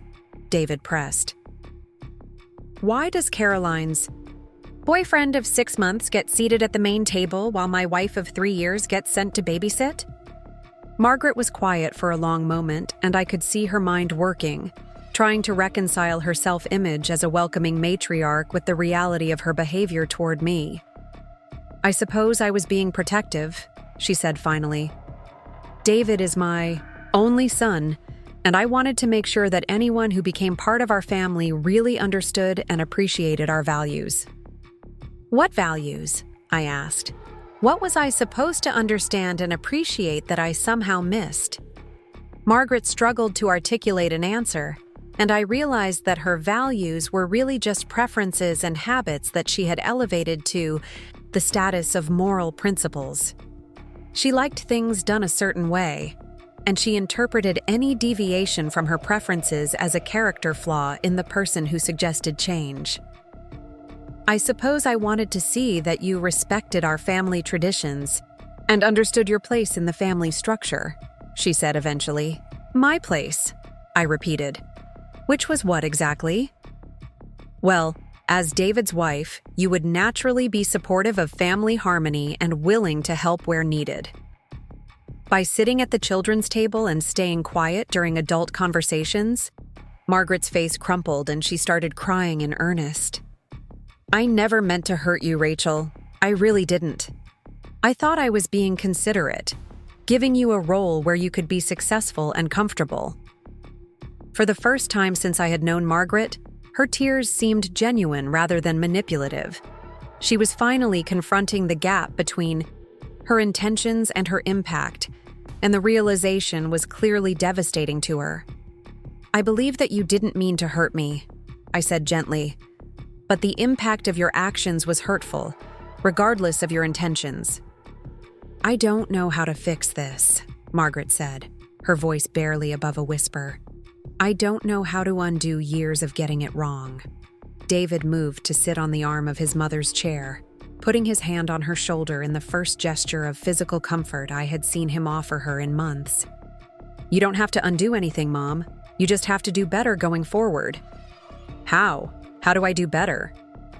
"By treating Rachel like family instead of like a guest," David said simply. "By including her in conversations and decision-making. By not automatically assigning her to take care of children at every family gathering. By seeing me as your daughter-in-law rather than as someone who might eventually earn the right to be your daughter-in-law," I added. Margaret nodded, wiping her eyes with a tissue that David handed her. "I can try to do that. I want to try." It was a small moment, but it felt significant. For the first time in our relationship, Margaret was acknowledging that she needed to change her behavior rather than expecting me to accept whatever treatment she offered. Over the next few hours, we talked more honestly than we ever had before. Margaret asked questions about how her behavior had affected me, and she listened to the answers without immediately defending herself or minimizing my experiences. She began to understand that what she had seen as natural family hierarchy, I had experienced as systematic exclusion. She also began to open up about her own fears and insecurities. She was afraid of losing David, afraid that his marriage meant she was no longer the most important woman in his life. She was afraid that I would change him, take him away from family traditions that had anchored her identity for decades. "I suppose I was trying to keep you at arm's length so you couldn't take David away from me," she admitted. "But I ended up pushing both of you away instead." It was the most honest moment we had ever shared, and it gave me hope that maybe, finally, we could build a real relationship based on mutual respect rather than power struggles and manipulation. But even as we were making this emotional breakthrough, I couldn't shake the feeling that there was still something Margaret wasn't telling us. Some piece of the puzzle that would explain the intensity of her resistance to accepting me as family. The conversation felt like progress, but it also felt incomplete, as if we were still circling around the real issue without identifying it. As the afternoon wore on, Margaret's emotional state stabilized, and she began to take small steps toward caring for herself again. She showered and changed into clean clothes while David and I tackled some of the household chaos. We washed dishes, watered plants, and sorted through the accumulated mail. It was while sorting through the mail that, I found the first clue to what had been driving Margaret's behavior. Buried in a stack of bills and advertisements was a letter from a law firm, with "Confidential" stamped across the envelope in red ink. I handed it to David without opening it, but the return address was enough to make him frown with confusion. "Why would Mom be getting letters from Dad's estate attorney?" he asked. "Dad's been dead for 8 years. His estate was settled years ago." When Margaret emerged from her bedroom, looking more like herself in pressed slacks and a clean blouse, David showed her the letter. "Mom, what's this about? Why is Peterson and Associates writing to you?" Margaret's face went pale, and she sank back into her armchair as if her legs had suddenly given out. "Oh," she said quietly, "I suppose it's time to tell you about that."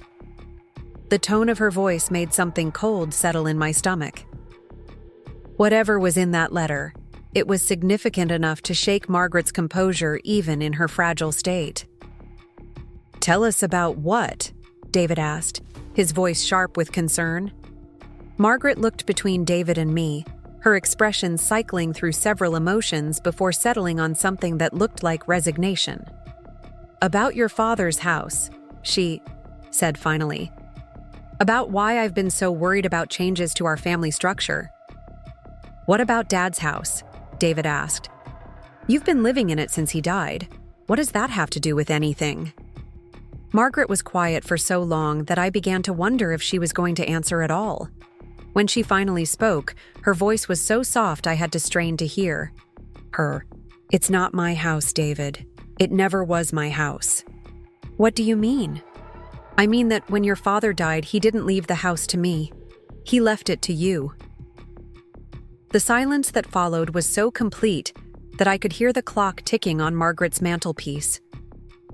David stared at his mother with an expression of complete bewilderment. "That's impossible," he said finally. "You've been living there for 8 years.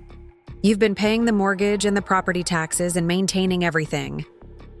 "I've been living there as the trustee of your inheritance," Margaret said, her voice getting stronger as she forced herself to continue. "Your father's will specified that I could live in the house until you got married and were ready to claim it as your family home. Once you were married and settled, ownership was supposed to transfer to you."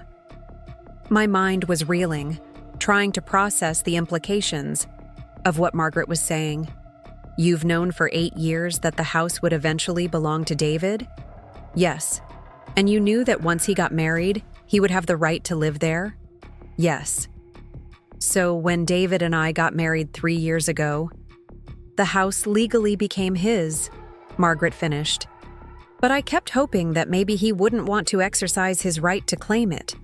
Maybe he would be satisfied with his own house and would let me continue living in the family home." David was staring at his mother with an expression I had never seen before, a mixture of shock, betrayal, and dawning understanding. "Mom, are you telling me that I've owned Dad's house for 3 years and you never told me?" "I was hoping it wouldn't matter," Margaret said, tears starting to flow again.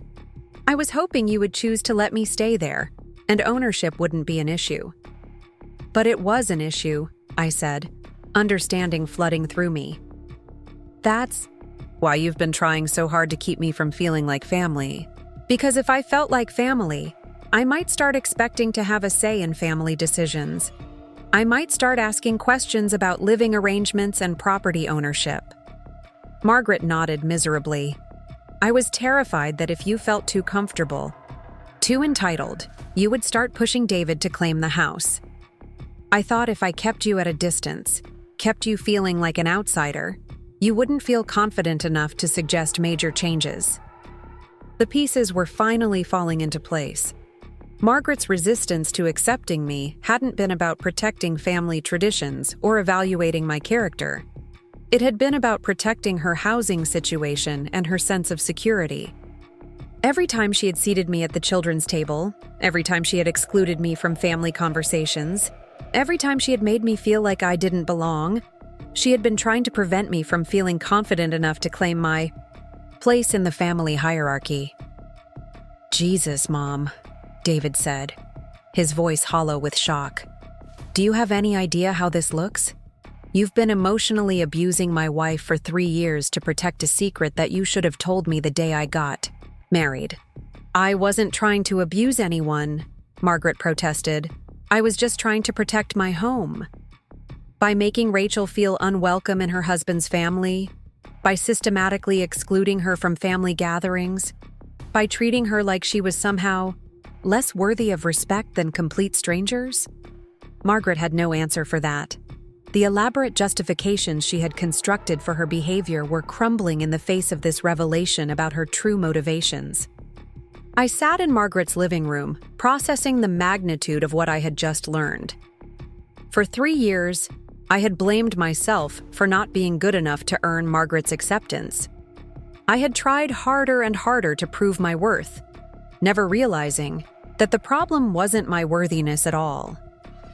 Margaret had been waging a secret campaign to keep me from feeling secure in my place in the family, because she was afraid that security would lead to questions she didn't want to answer.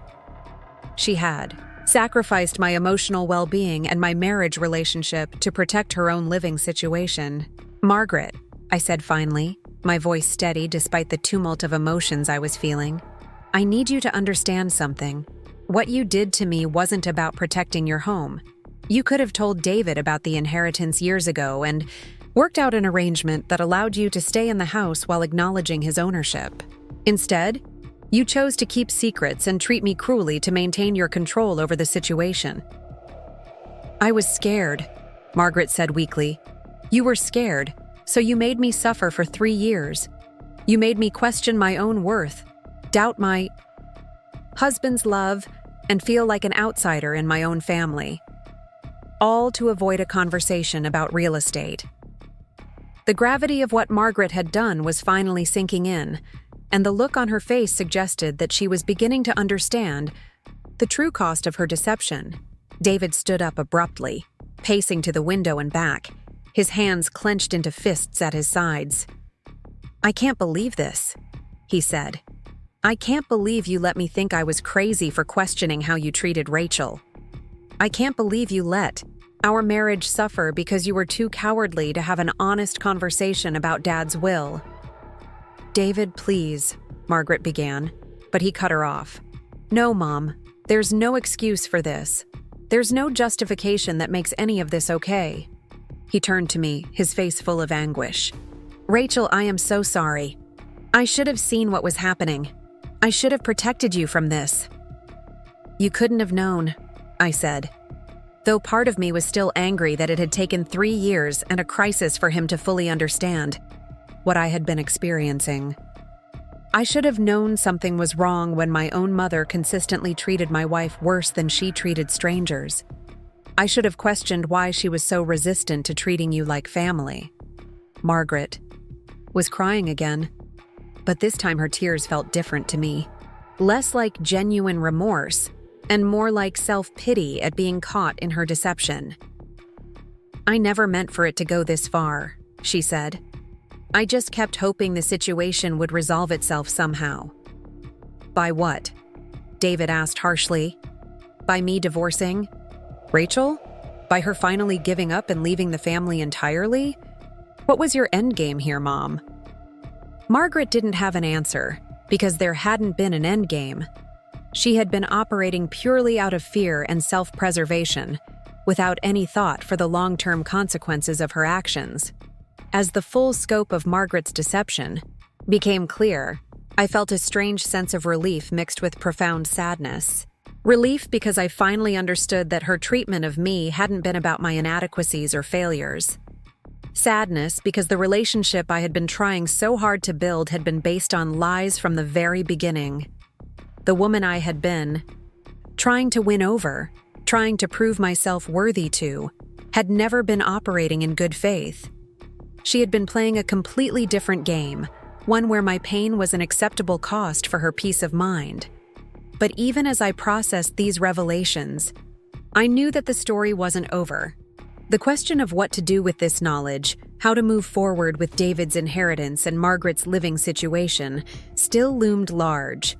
And underneath it all was the deeper question of whether any relationship built on such a fundamental deception could ever be repaired, or whether some betrayals simply cut too deep to heal. The silence in Margaret's living room stretched on for what felt like hours, though it was probably only minutes. David stood by the window, his shoulders rigid with tension, while Margaret sat hunched in her chair, tissues clutched in her hands. I remained on the couch, trying to process the magnitude of what had just been revealed. 3 years. For 3 years, I had been treated like an unwelcome guest in what was legally my husband's home. Every family gathering, every holiday celebration, every casual visit had taken place in a house that belonged to David, while his mother systematically excluded me to protect a secret she should have shared the moment we got married. The cruelty of it was breathtaking, not just in its execution, but in its calculated nature. Margaret hadn't been operating from simple prejudice or old-fashioned family values. She had been protecting her own interests at the expense of my emotional well-being and my marriage. "I need to see the will," David said finally, his voice cutting through the silence like a blade. "I need to see exactly what Dad wrote. What the terms are, what you've been hiding from me." Margaret nodded weakly and gestured toward a mahogany desk in the corner of the room. "It's in the bottom drawer, in the folder marked Estate Documents. The attorney's letter is there too, the one that came last week." David retrieved the folder with movements so controlled they looked almost robotic. I could see him struggling to contain the full force of his anger, trying to maintain enough composure to understand the legal implications of what we were dealing with. He spread the documents across Margaret's coffee table, pushing aside the tissues and empty teacups to make room. The will was thick, formal, full of legal language that was difficult to parse, but the relevant section was clear enough once David found it. "The family residence at 2847 Maple Drive, Denver, Colorado, shall pass to my son, David Miguel Rodriguez, upon my death, with the provision that my wife Margaret Chen-Rodriguez may continue to reside in said property until such time as David establishes his own family residence through marriage. Upon David's marriage, ownership shall transfer fully to David, with the understanding that Margaret may remain in the residence for a period of up to 2 years to arrange alternative housing, provided that all parties agree to this arrangement." David read the passage aloud twice, his voice getting tighter each time. "Up to 2 years, Mom. Dad gave you up to 2 years after I got married to figure out your living situation. I've been married for 5 years. What exactly have you been doing for the past 3 years?" Margaret's tears had stopped, replaced by a kind of numb resignation. "I kept hoping you wouldn't want the house. You and Rachel seemed happy in your own place, and I thought maybe if I just didn't bring it up, it would never become an issue. So you decided to keep it a secret and treat my wife like garbage in the hopes that we would never ask questions about property ownership?" David's voice was rising despite his efforts to stay calm. "Did it never occur to you that this information might have affected our decisions about where to live, where to invest our money, how to plan our future?" "I was scared," Margaret repeated, but the words sounded hollow now, inadequate to explain the scope of her deception. "You were scared, so you lied to us for 3 years. You let Rachel think she was somehow failing to earn your approval when the real problem was that you were afraid she might figure out she had more rights in this house than you were willing to acknowledge." I picked up the attorney's letter, the one that had triggered this entire revelation. It was brief and to the point, informing Margaret that the 2-year grace period specified in her husband's will had expired, and that she needed to either formalize a rental agreement with David or make arrangements to vacate the property. "They've been trying to reach you about this for months, haven't they?" I asked, noting the dates on several previous letters referenced in the current correspondence. Margaret nodded. The attorney said they had a legal obligation to inform David about the status of his inheritance, especially since the grace period had expired. I kept asking them to give me more time to figure out how to handle the situation. "Handle the situation," David repeated. "You mean figure out how to keep lying to us?" I mean, figure out how to keep our family together, Margaret protested, but even she seemed to realize how weak that sounded. Our family was never going to stay together as long as you were treating Rachel like an intruder in her own husband's inherited property, David said. You created the very problem you were trying to avoid. The full scope of the deception was still sinking in. Margaret hadn't just hidden David's inheritance. She had actively worked to prevent me from feeling secure enough in the family to ask questions that might lead to the discovery of that inheritance. Every slight, every exclusion, every moment of being made to feel like I didn't belong had been part of a calculated strategy to protect Margaret's secret. I need some air, I said, standing up abruptly. The walls of Margaret's house, David's house, felt like they were closing in on me. I need to think about all of this. I walked out, onto the front porch, the same porch where newspapers had been piling up for days while Margaret retreated into her depression. The neighborhood was quiet, typical suburban Denver with well-maintained lawns and mature trees. It was a beautiful area, the kind of place where raising a family would have been lovely, the kind of place David and I might have chosen to live, if we had known it was an option. That thought hit me like a physical blow. For 5 years, we had been making decisions about our life together based on incomplete information. We had bought our current house, taken on a mortgage, made choices about renovations and improvements, all while David actually owned a larger, more valuable property that was sitting empty, except for his mother's occupancy. How many conversations had we had about money, about whether we could afford to start a family, about whether we should refinance or move to a bigger place? How many times had I worked extra shifts at the hospital to help with mortgage payments while David owned a house outright?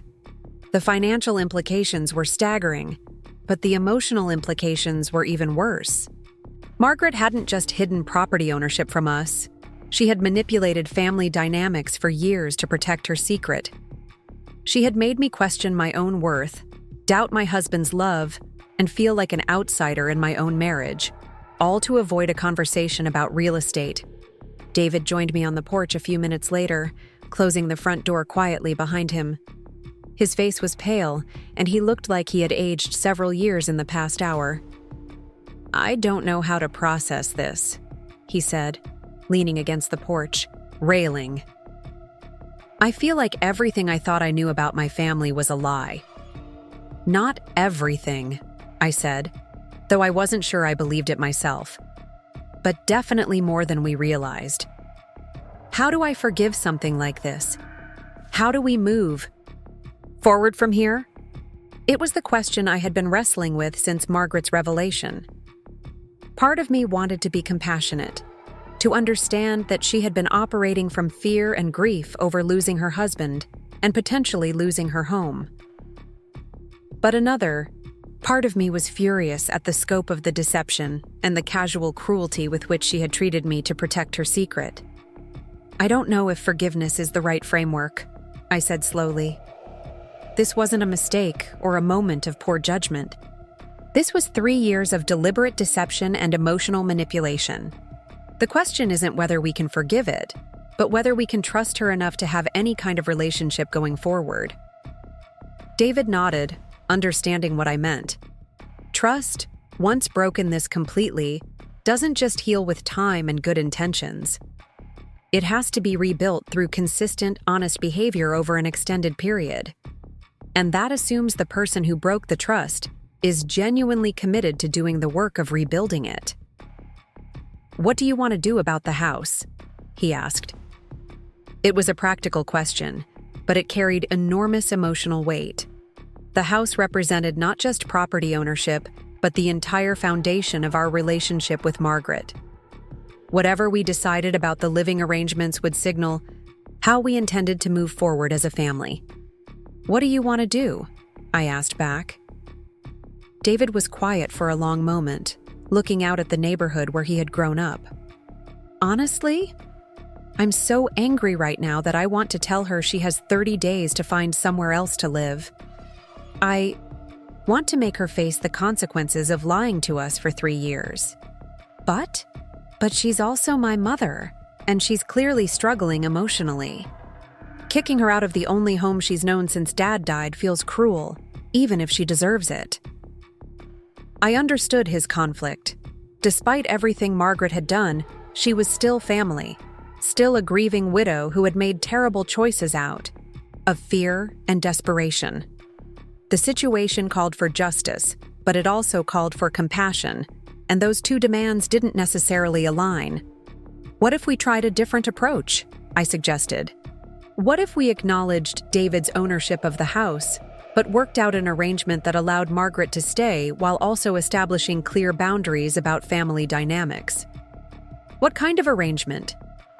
A formal rental agreement, for starters. If she's going to live in David's house, she should pay rent like any other tenant. And she should acknowledge that we have the right to use the house for family gatherings, holidays, whatever we want. David considered this. So instead of her hosting family events in her house, we would host them in our house, with her as a guest like anyone else. Exactly. She could still attend family gatherings, but she wouldn't be in charge of seating arrangements or social dynamics.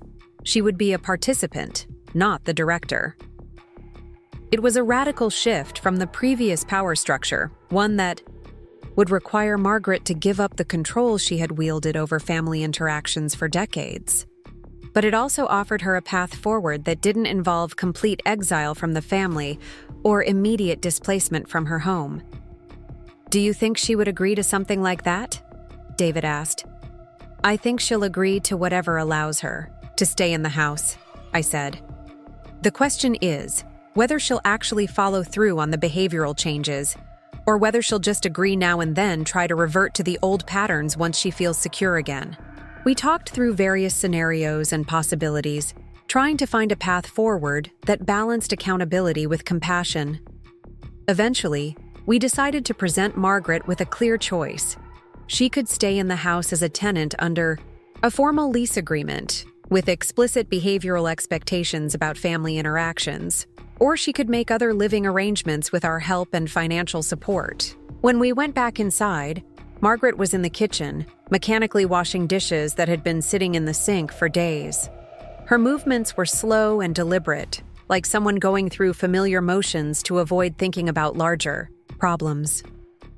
Margaret, I said gently, we need to talk about what happens next. She turned off the water and dried her hands on a dish towel, her movements careful and controlled. I suppose you want me to move out. We want to figure out an arrangement that works for everyone, David said, but it has to be based on honesty and respect, not secrets and manipulation.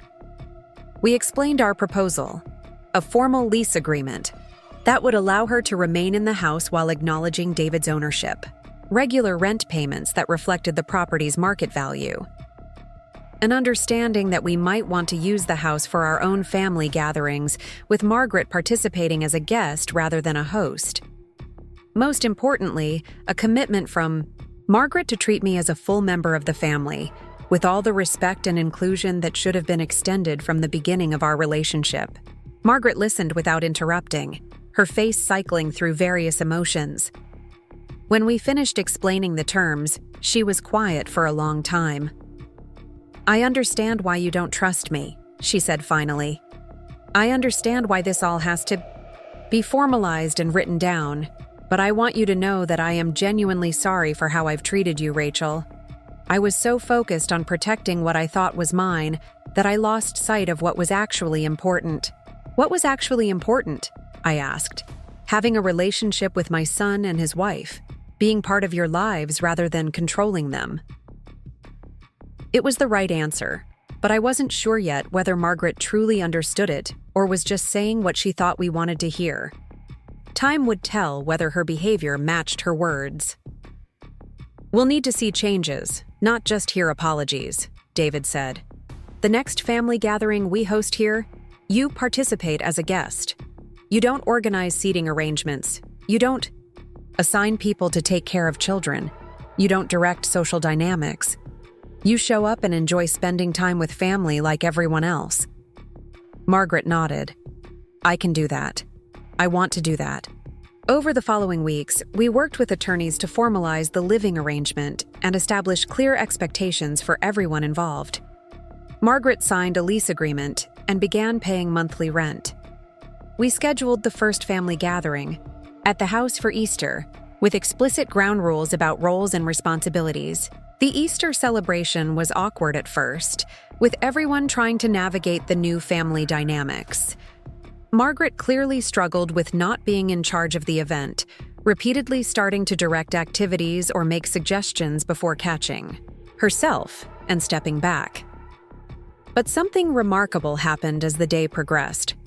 Without the pressure of managing every social interaction, Margaret began to actually participate in conversations instead of orchestrating them. She laughed at her grandson's jokes instead of redirecting his attention to more appropriate topics. She asked me about my work at the hospital and listened to the answers instead of immediately changing the subject. For the first time in our relationship, I saw glimpses of the woman Margaret might have been if she hadn't been so consumed with maintaining control over family dynamics. Caroline attended the gathering reluctantly, clearly uncomfortable with the shift in family hierarchy. She had lost her role as Margaret's lieutenant and ally, and she seemed unsure of how to interact with family members without that framework. But even she began to relax as the day went on, freed from the constant undercurrent of family politics that had characterized previous gatherings. The most significant moment came during dinner, when Margaret started to suggest that someone should help the children with their plates, then stopped herself mid-sentence. Instead of assigning childcare duties to me or anyone else, she simply asked if anyone needed help, then accepted it when people said they were fine managing on their own. It was a small thing, but it represented a fundamental shift in how she understood family roles and responsibilities. Instead of assigning people to predetermined functions, she was allowing family members to participate as equals who could make their own decisions about how to contribute to the gathering. After Easter, Margaret began reaching out to me directly for conversations that weren't mediated through David or focused on family logistics. She called to ask about my patients, to share articles she thought I might find interesting, to invite me to lunch, just the two of us. These conversations were stilted at first, both of us unsure of how to interact without the familiar framework of tension and conflict.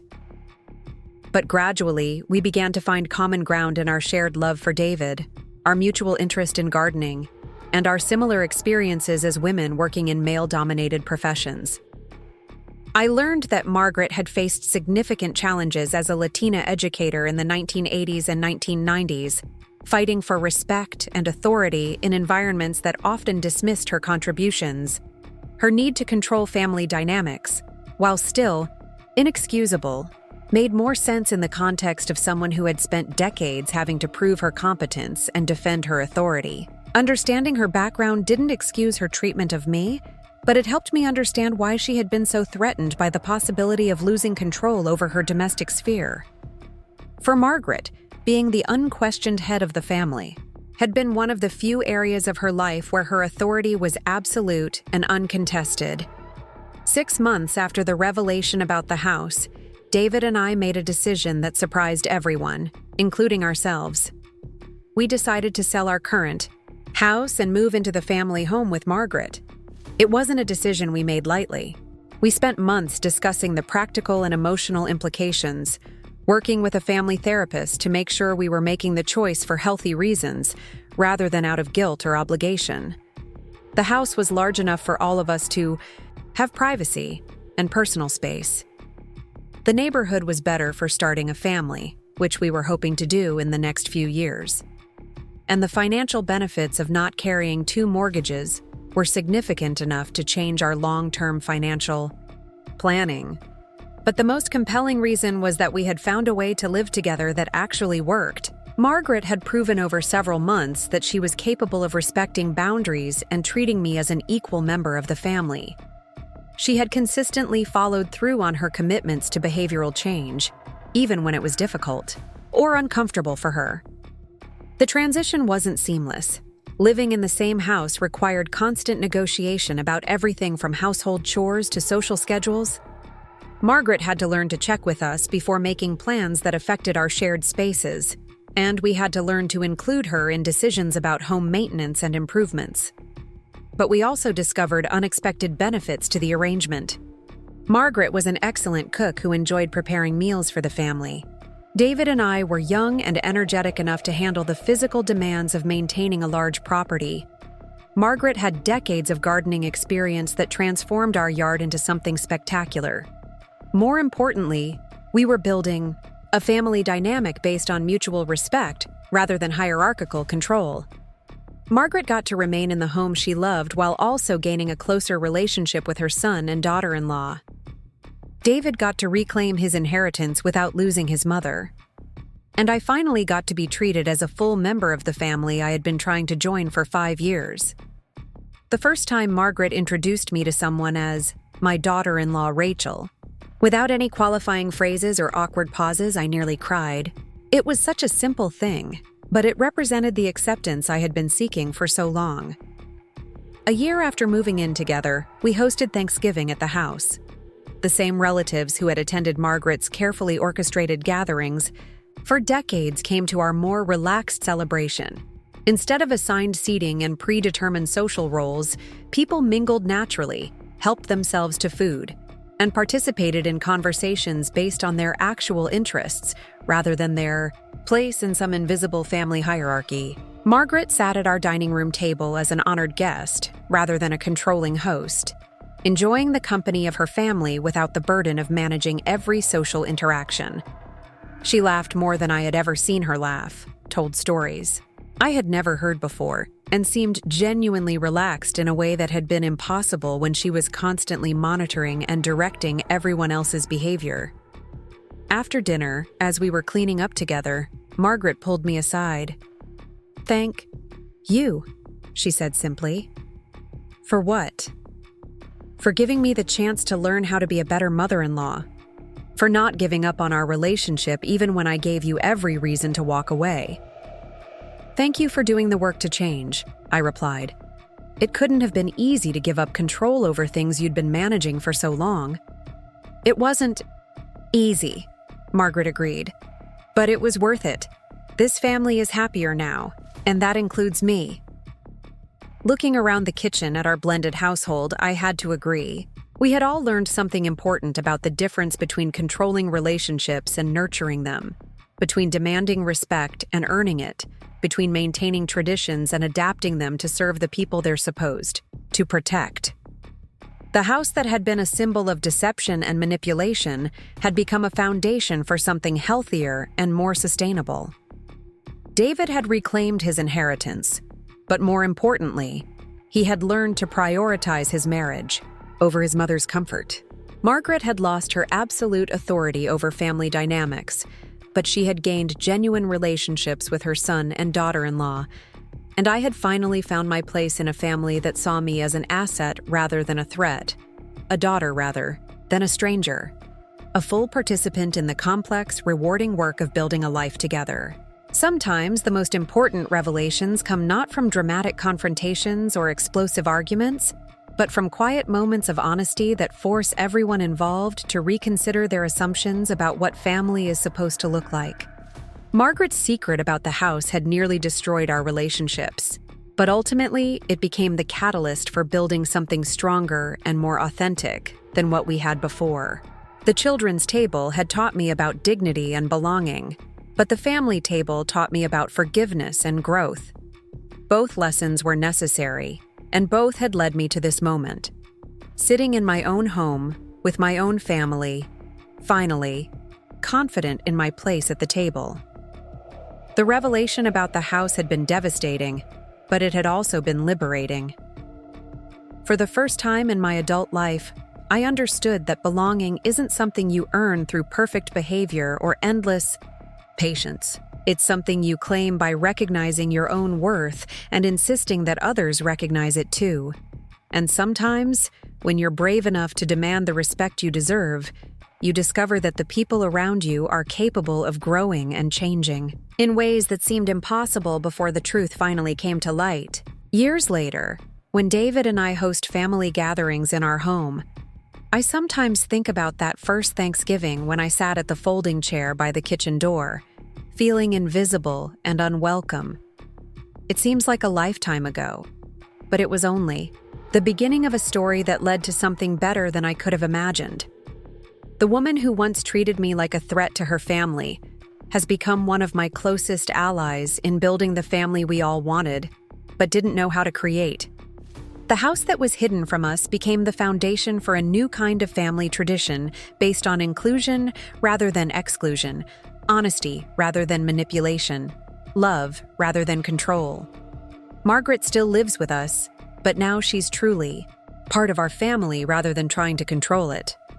David learned to stand up for our marriage while maintaining his love for his mother. And I learned that sometimes the most important battles aren't won through confrontation, but through the quiet persistence of refusing to accept less than you deserve. The secret about the house changed everything, but what we built in its aftermath was something none of us could have created alone. We built a family worthy of the beautiful home we all get to share. Up next, you've got 2 more standout stories right on your screen. If this one hit the mark, you won't want to pass these up. Just click and check them out.